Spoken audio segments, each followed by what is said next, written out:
Isang umagang may pang-ambush na pagbebenta ng coin ng isa sa mga maintenance po namin dito sa school, mga ka-Vertusio.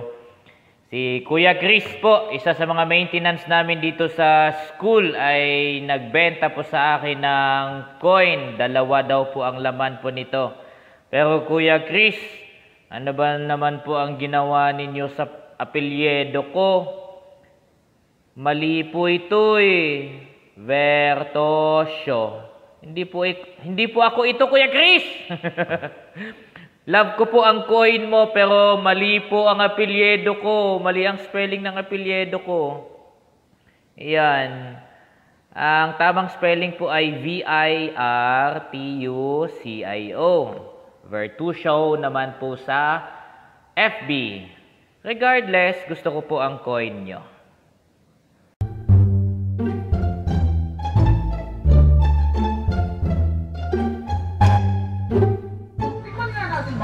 For 2 weeks mga ka-Vertusio, ito po yung mga coins na nabili po natin, naipon at mga nahunt po natin na sobrang in demand or most hunted coins po na meron po tayo sa Facebook kahit panoorin po natin na uploaded din ng mga kaibigan nating collector at mga numista. Itong brilliant coins po ito, pero very rare to find. Tapos itong Lagpascuello, nakikita nyo po yan. Ito naman, bagong ano po natin ito, butas na coin. Tapos ito 2018 NGC. Tapos itong mga upper mint mark na NGC 1 peso coin. So nalinis na po natin ang mga ito. Tapos ilalagay na natin dito sa ating coin holder, para makaiwas na po yan sa mga any impurities or dumi. Okay, so ito po ang nakuha natin for 2 weeks.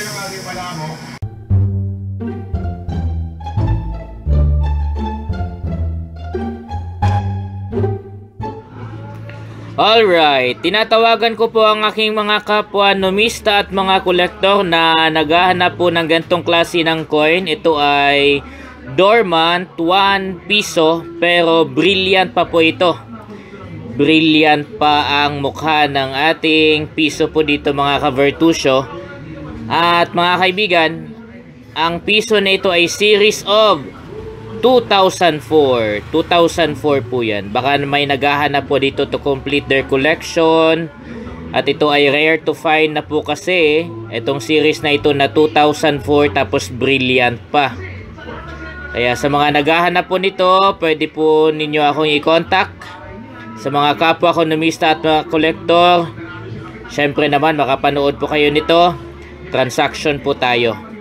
Ayan, transaction. Again, ito ay series of 2004. Brilliant coin.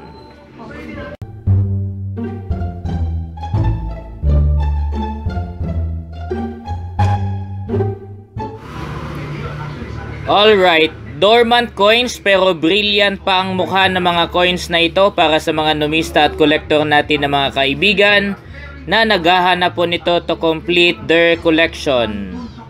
Ready po akong ibenta po ito sa mga naghahanap po nito. Brilliant po ito. Need lang ninisin ng konti tapos balik na po ito sa mas magandang quality pa ng coins. Ayan. So meron po ako ditong piso series of 2003, yung sa itaas po yan. Dito sa may bandang gitna, series of 2009 po yan. Tapos itong nasa ibaba naman po ay series of 2004. Sa mga naghahanap po nito, willing po akong ibenta ito sa inyo. Negotiation lang po tayo. Ito ay rare to find na po ngayon, most hunted coins.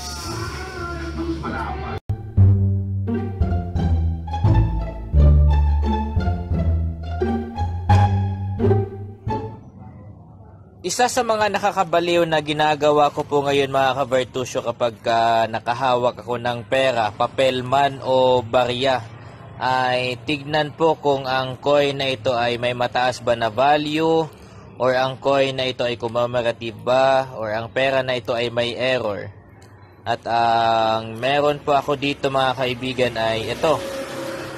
Error po ito sa 100 pesos. Natanggal po itong isa sa mga features na nagpapatunay na totoo po yung pera or tunay yung pera. Isa ito sa mga features na tinitignan ng mga bankers para masabi po na ang pera ay totoo. Yan po siya.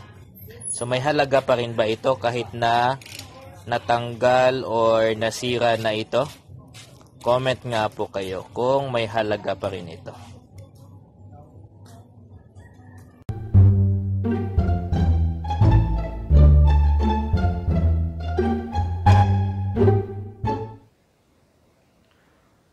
₱1 coin, sinadyang butasin, human error po ito. Pero hindi ko po ito ibebenta at hindi ko po ini-encourage na magbutas po kayo ng coin para lang ibenta po sa akin dahil bawal po yun. Baka mahuli at tayo at kasuhan ng Bangko Sentral ng Pilipinas dahil sinira po natin yung pera na meron po tayo. Ito ay rare to find lang din kasi rare to happen lang din naman kasi na may mga, sorry for the term po ha, may mga loko-loko talaga na gumagawa ng ganito. So ito ay nakita lang din naman ni Kuya Chris at binenta po sa akin. Ako naman, dahil hindi po ako wishing to sell this one but have this one as part of my collection, so po binili ko po siya. Ayan. Pero again, wag po nating gayahin, masama po ito or bawal po ito.